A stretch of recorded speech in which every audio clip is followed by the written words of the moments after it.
IVM.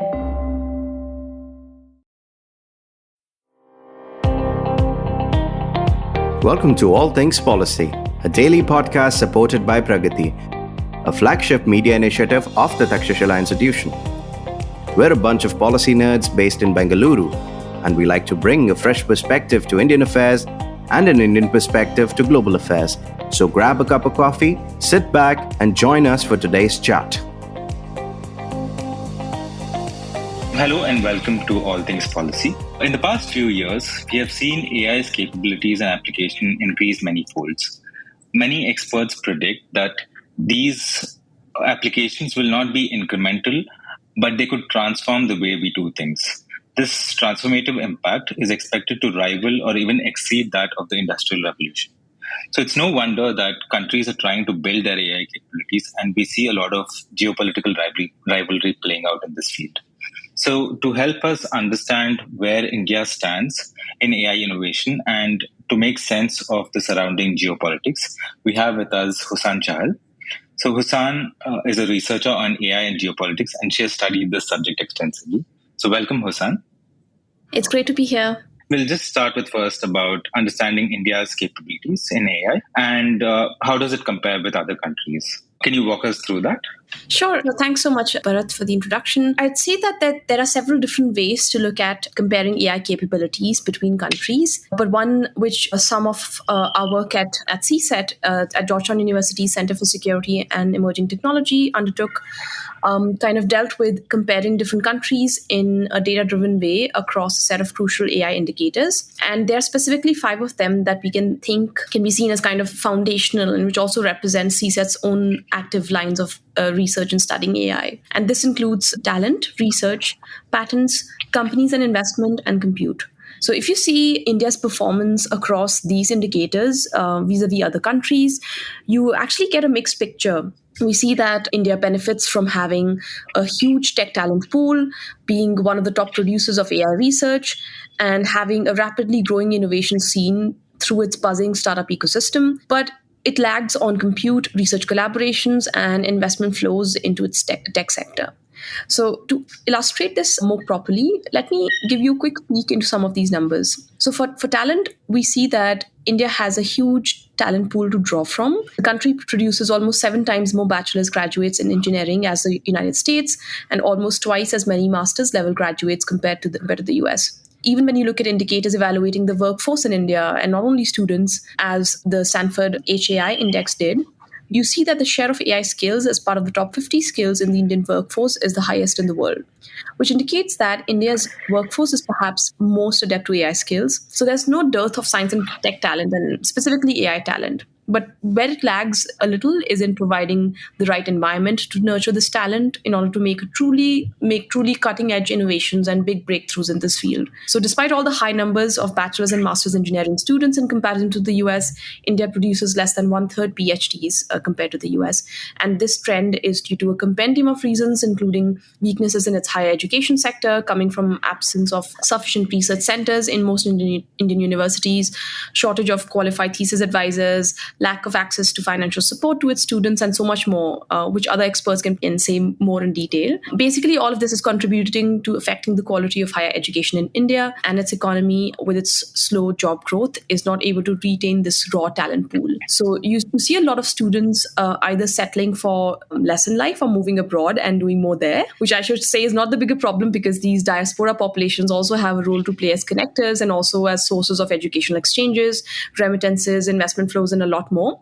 But we cannot disregard the fact that India needs to do more to build a healthy environment to educate and train its future innovators at the leading edge level. So all in all, in terms of the talent needed to build AI algorithms, India is still overall in a good place. When you look at the second indicator, which is research, you see good results there as well. India ranks third or fourth in AI research publications, just behind the US and China, based on what you're looking at. So in terms of sheer volume of research papers produced, it's doing great. However, this research is produced with little international collaborations.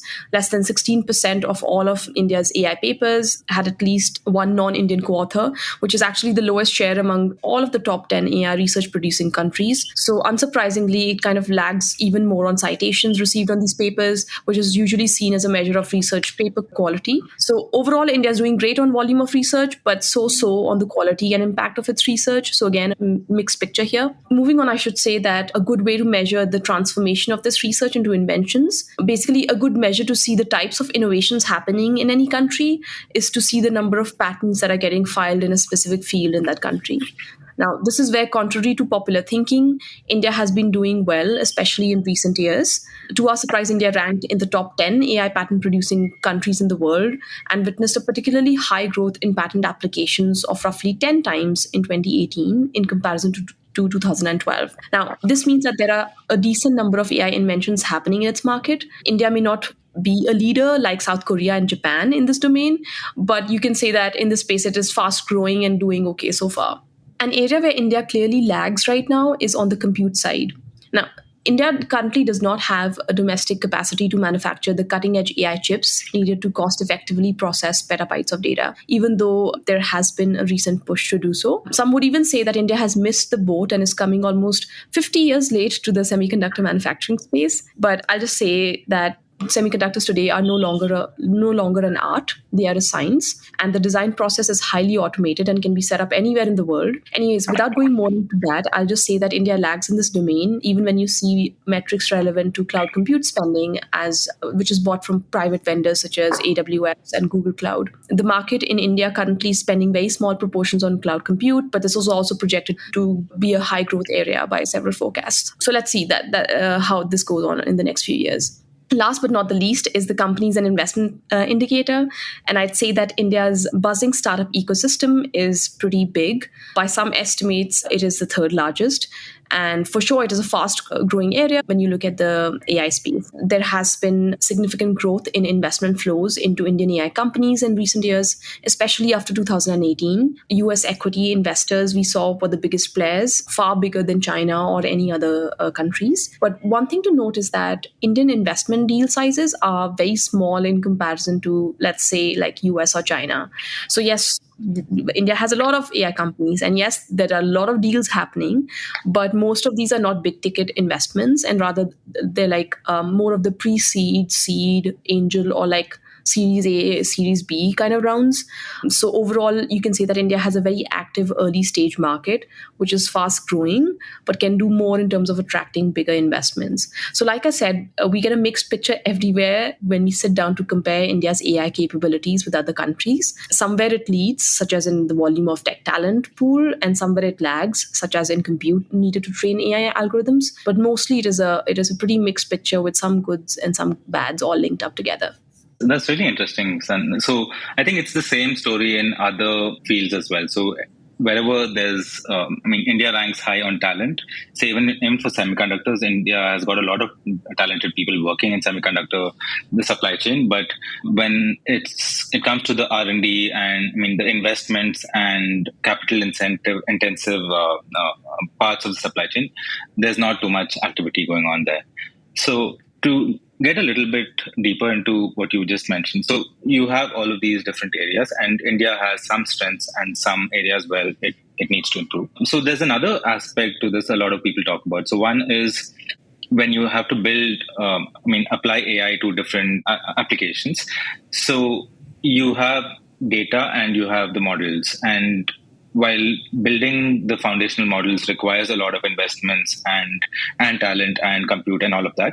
So the data part of it is still a different thing. And there's a lot of talk about India having a lot of data. And so we should still be able to leverage some of these models. And so what is your sense about that? How does the data versus the model trade-off or rather the strengths of India lie here? Yeah, for sure. I'd say that when it comes to data, like I agree with you. It has a big population that's involved in digital activities.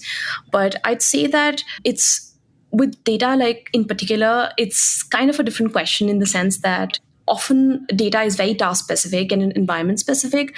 because of that, for training AI algorithms, we can't kind of estimate based on like broader population sizes and broadly say that India like is doing well on the data front. For sure, like this is not denying that India has a lot of potential and there's a lot of room to explore and do a lot more, considering also the diversity that India has. This is just to clarify that data has an important role to play, definitely, but it matters a lot more what is really like what are the data sets that are getting stored, that are getting transformed, and they're kind of ready for exploration and kind of ready for getting trained into AI algorithms. And that really happens as companies kind of look to build a lot more applications, or maybe governments look to kind of have a lot more comprehensive data set repositories and so on and so forth. So that's one aspect on the data side thing. But I'd say that when it comes to AI models, I feel like because India has such a big talent and talent pool to draw from, and so many science and so many technologists in general, and like a big AI research ecosystem, you can say there's a lot of potential within India to kind of draw from this pool and then build some of these really cutting edge algorithms. Having said that, like I said, compute often tends to be a bigger problem. So like building some of these foundational models which require like millions of dollars in just training these is likely going to be a problem also because India does not have its own, semiconductor chips and also kind of compute facilities, even though like I said, there's been a recent push. So having said that, it complicates the scenario. So at least when it comes to those bigger foundational models that are getting built in the US, it faces some kind of hurdles. But having said that, there is still a very open source environment that exists in this AI domain. A lot of these models, especially these big foundational models, are openly available for Indian researchers to also use and to build upon. And I think that open source culture in general, has a lot to offer the entire AI market when it comes to new innovations. It kind of gives relatively smaller or under-resourced actors, such as the startups or academic entities, greater freedom to innovate and leverage their ideas of their peers by, for instance, like crossing barriers such as limited high-end talent or like high licensing fees and other things. So like India has a buzzing startup ecosystem, as we discussed earlier. So for sure, a lot of these Indian companies with tighter budgets that cannot set up their own independent data science research teams can leverage some of the foundational work getting produced in the open in AI and generate new ideas and turn those ideas into viable businesses. And not only smaller companies, but I should say that our IITs and other universities engaged in research, as well as massive science and tech talent studying or graduating every year, also gets a lot of room to explore and stand on the shoulder of giants to innovate new ideas. So yes. So all in all, I should say that there is a lot of room to explore, and I feel like India has the right ingredients in terms of its big talent pool, in terms of a lot of ideas and a lot of research happening in this space already. And yeah, there's a lot of room to kind of leverage some of these open source models, bigger models, to build businesses and to build have a lot more AI progress in many other domains that are not so like compute hungry, so to say. Yeah, right. So there's always been something that I was wondering, the open source models would help India overcome that advantage. And I mean, the barrier in the investments that are required to build these models. So it's nice to hear that it'll help in smaller companies leverage that to take advantage of these things.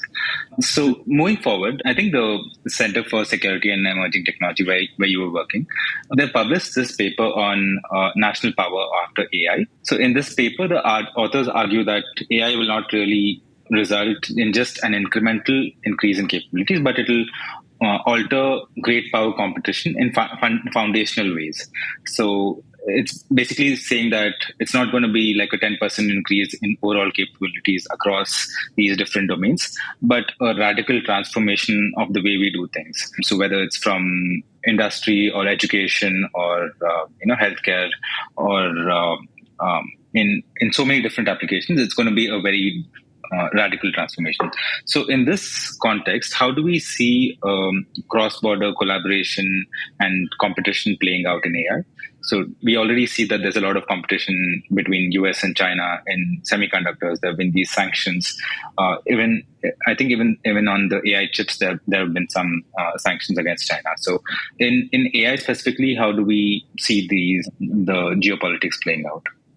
Certainly. I think that's a really important and a big question. I'll start with the competition side first, and I'll try to do justice to this. And I'll just say that technological competition in AI is kind of happening in a bunch of ways today. It's happening, for instance, in the form of a struggle to retain talent within each country's respective borders, or to bring back lost talent. And this is evident when you see things like China's 1,000 Talents program, or South Korea's Brain Return 500 project. It's also happening in the form of securing research and development, in the form of the United States increasing efforts to prevent transfers of sensitive technology, copyright infringements, standardizing visa screenings, procedures for Chinese researchers that are studying or working in fields with military or national security applications. So, and it's also happening in the form of export controls, as you mentioned, and also investment screening, as concerns about China's military civil fusion strategy rise. And that kind of blur this line between civilian and defense sectors, making it almost impossible to determine the potential military use of any given technology. So that is a concern. And because of that, the CHIPS Act, as you mentioned, is a good example illustrating this, which is an effort by the US to ensure China's dependence on imports of AI chips. So apart from that, some in the United States have even proposed the creation of, you can say, like a fifth multilateral export control regime to facilitate information sharing, resource sharing, and coordination amongst like-minded allies and partners to help close the gaps in in specific individual countries' domestic export control systems. And relatedly, each country has their own foreign investment screening mechanisms to also prevent hostile actors from investing in sectors of relevance to national security. And a lot has happened in this domain in India, as we know, with regard to stopping Chinese investments in its startup ecosystem in recent years, and the banning of several apps and so on and so forth. And most crucially, I should say that a cross-border competition is actually underplaying the domain of building norms and standards for using these technologies, with China looking to build and export more and more technologies devoid of liberal values, such as commercial technologies getting used to violate human rights, or those getting used for AI-enabled surveillance and repression. Whereas a bunch of other countries, prominently the United States, they're looking to build robust AI norms and standards through multilateral institutions such as the Global Partnership in AI. And this, of course, includes like a variety of things, including testing and evaluation and verification of AI technologies, as well as like kind of certifying companies if companies are supporting democratic values and privacy. So there are like a bunch of things that are happening across the space in which this competition is playing out. On the other hand, when you move to the collaboration side of things, of course, there's a lot happening there as well. You see a lot happening bottom up in AI collaboration. And this is in the form of research co-authorship between AI researchers across countries. It is AI patents that are getting filed across countries, indicating how inventors are taking their inventions to multiple markets. It is happening through investment flows that are happening from equity investment firms in one country to AI startups in other countries. But there's obviously a lot of efforts that have been made top down as well. So like for the top down initiatives, you see that countries have gotten together, you see, to pool non-sensitive data sets that can be used for building AI algorithms. For example, the sharing of space-based data between the Quad countries, or the use of synthetic data and privacy-preserving machine learning techniques in health and medicine by the US-EU Trade and Technology Council. Apart from this, countries are starting several joint research projects, such as those by entities like, as we know, the Indo-US Science and Technology Forum, or the IUSSTF, which is actually a bilateral organization jointly funded by the US and India. They've been doing some really good work. They've been discussing a range of initiatives under the US-India AI initiative. The UK and the US have announced prize for privacy preserving technologies to foster more research and collaboration there. So there are efforts and apart from this, obviously, there are also like lots and lots of efforts to facilitate exchange of like knowledge by convening workshops. You have the Quad Fellowship for STEM students. There have been efforts to kind of even partner like-minded countries to discuss approaches and challenges in adopting AI in defense, such as through DoD's Partnership for Defense, which has a bunch of countries meeting for different sessions. So all of these plus a lot more is happening in this space. I think a lot of countries are collaborating, and I mean, hopefully it will only expand more from here as countries realize the benefits and necessities of partnering in AI. But this is kind of like one way to kind of conceptualize this entire space. Nice. That's interesting. So you mentioned about there being a possibility of a divergence in standards and best practices between the US-led group and China, right? So, and you see that happening in a lot of other technology areas as well. So, for example, in 6G development or something, or in that space as well, you see a lot of companies, I mean, countries coming together and trying to work together to build a rival, a standard or to what China is developing. So, do we see this and once you go down different paths, I guess it makes it harder. How do we see this, especially with other standards? I think once there is a divergence, it makes it harder for the standards to converge again. So it makes interoperability, all of these things, a challenge. So in AI, I think when you're talking about best practices and the guardrails that you build. So if there's a divergence in those practices, how do we see that going, when that split happens?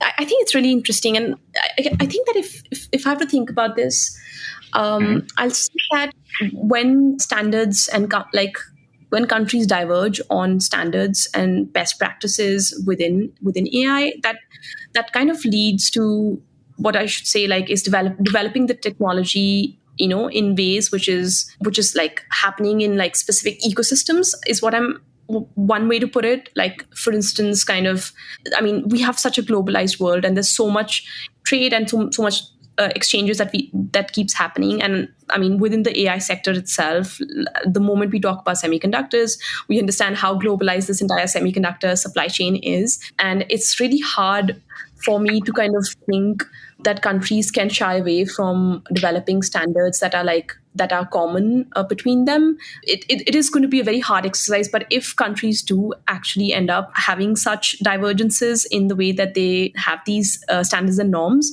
it is just going to, I think, be really bad for obviously like the use of AI technologies in ways that are responsible and in ways that can be tested and experimented and in ways that we can have faith in. I do imagine an environment of a lot of mistrust in technology uses. And yeah, I mean, there's already kind of like a lot of discussion between how China is looking to develop and export this, how US is looking to develop it. And I do see that countries are looking to kind of have a lot more exchanges and discussions about this. And I'm even between the US and China, I should say, if I'm imagining a scenario where that's missing, then it's just really like a lot of bad news for, I would say, technology developers, and also kind of just globally, I should say, we'll just be lacking like more trust in this technology. We will be lacking that room for experimentation on AI, which tends to happen across a set of countries. And yes, so like that, the open source model that we mentioned about, I do see that getting impacted as well. But yeah, that's one way to conceive of it.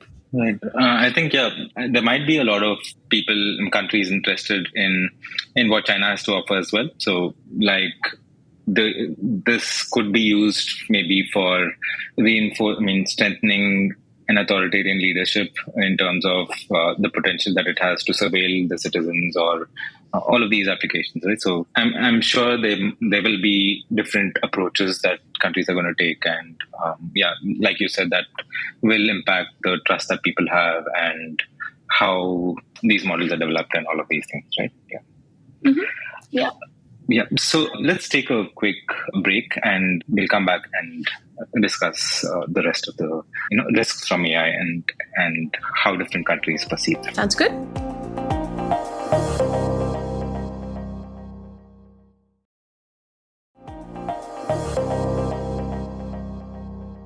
So welcome back, everyone. We'll move to the last part of this conversation. So now different countries are defining risks from AI in different ways, and they're taking different approaches to govern AI. So, for example, Europe has come up with an AI Act which requires a lot of AI companies to meet certain conditions about how the data is collected, how transparent it is, and there's a gradation of risks in terms of what applications it's used for, and these different risks are then subject.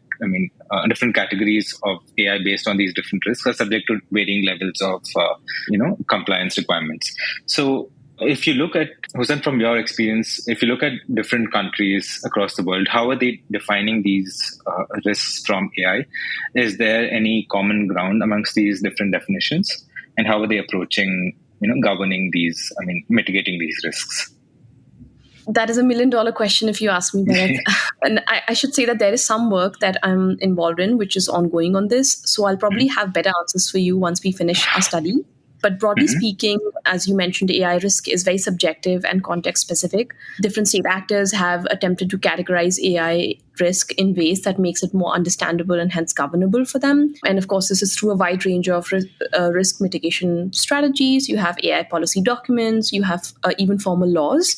An example, as you mentioned, the recent EU AI Act that categorizes AI risk into unacceptable, high, minimal, or no risk, detailing what types of AI development is prohibited, permitted, with or without conditions.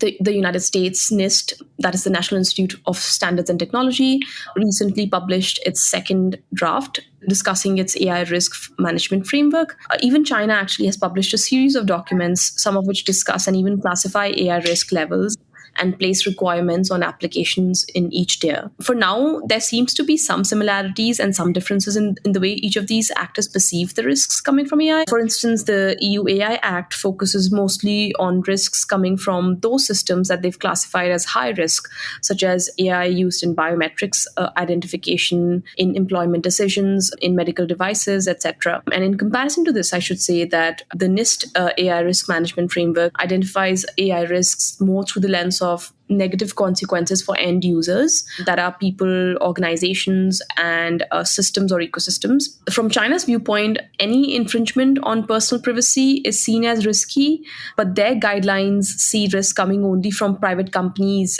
and their malicious agents, to quote it. In comparison to kind of Europe, where actually guidelines encompass protection both from state as well as commercial entities. So there's kind of there's a whole conversation about like the social perception of risk. I mean, even for that matter, like the way you see, cameras on the street are seen as risky and like could be potentially risky, I guess, in the West. But I mean, in South Korea, it is seen as something really important and kind of really important for maintaining security.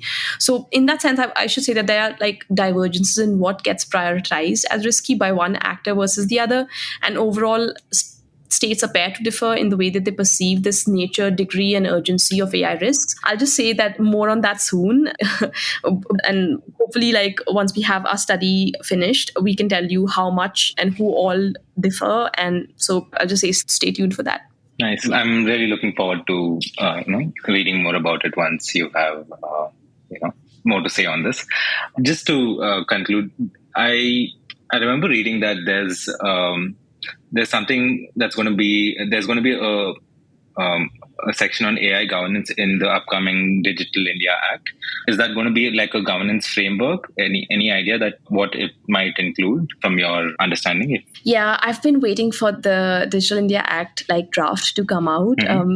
It keeps getting pushed back. I think there'll be more details once it comes out, but I do see a lot happening from whatever little has been talked about in media in general. I guess it looks like there will be some discussion on auditing of a lot of these algorithms. So basically, whatever algorithms generally tend to get put out by companies or get used, like there should be some mechanism in evaluating whether these algorithms are doing what they're meant to do. Like, are they producing results that are unbiased? Are they like acting racist, or like, I don't know, like there's plenty of those examples that exist, and the different types of auditors at different levels. I should say like first party, second party, third party type. And then of course the Digital India Act, like whatever little I know as of now, does not kind of specify the details about this, but I do see more in the sense of having some mechanisms in conducting these impact assessments of these algorithms and auditing these once these models are deployed, and kind of like having some of the tech companies be more accountable. And of course, needless to say, there will be a big part on like data as well, which will be in tandem with our existing data laws and policies that kind of discuss the way that data is stored, shared, and can be and used. So yes, I see a lot happening there. I'm really excited to see what comes out. Yeah, it'll be interesting to see how these risks are framed from an Indian perspective and the approaches that the Indian government takes. So, especially, I think from an Indian perspective, the diversity that we have, that might be a challenge for some of these applications. So, it'll be interesting to see how. It's really important to see that it's addressed effectively. So, yeah, excited to see how that goes. So, yeah. No, I was just going to say that I guess there have been some discussions already, like other than the Digital India Act, and as we all know, through Niti Aayog's discussion papers. And from what it seems, a lot of the AI risk discussion has focused on, has taken more the side of looking at like the end use applications of AI. So, for example, there was a separate discussion paper on facial recognition. I believe that they came out. So, a lot of those risk categories focus on kind of the end user, or like. So, I'm guessing if I have to estimate one direction that this could go in, it could possibly be more in lines of the risk categories that the EU AI Act has. Although I doubt that it will be exactly in the same format. But what I'm saying is that is one general frame of thinking that I feel that Indian policy documents have been most comfortable with, versus you can say like broader high-level principles that are like, for example, of like fairness, transparency, and others, which feature a lot more within policy documents in the US across different agencies. So yes, that's something for sure. Right. So, definitely something to watch out for. Maybe we'll invite you in for another conversation once we have more clarity on that. Thanks, Husan, for joining us. It's been a pleasure talking to you, and I learned a lot from this conversation. So I hope our audience likes it too. Thank you so much, Bharath, for having me be a part of this.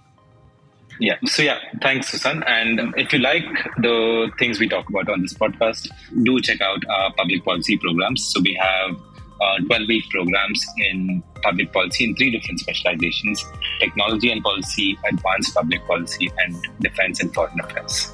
So thank you for joining in, and we'll see you again tomorrow. If you liked our show, don't forget to check out other interesting podcasts on the IVM network. You can tune into them on the IVM Podcast app, ivmpodcast.com, or wherever you listen to your podcasts. You can also follow IVM on social media. The handle is @IVM Podcasts on Twitter, Facebook, and Instagram. And hey, if you'd like to dive into Takshashila's research on technology, strategy, and economic affairs, check us out at our Twitter handle @TakshashilaINST or our website takshashila.org.in.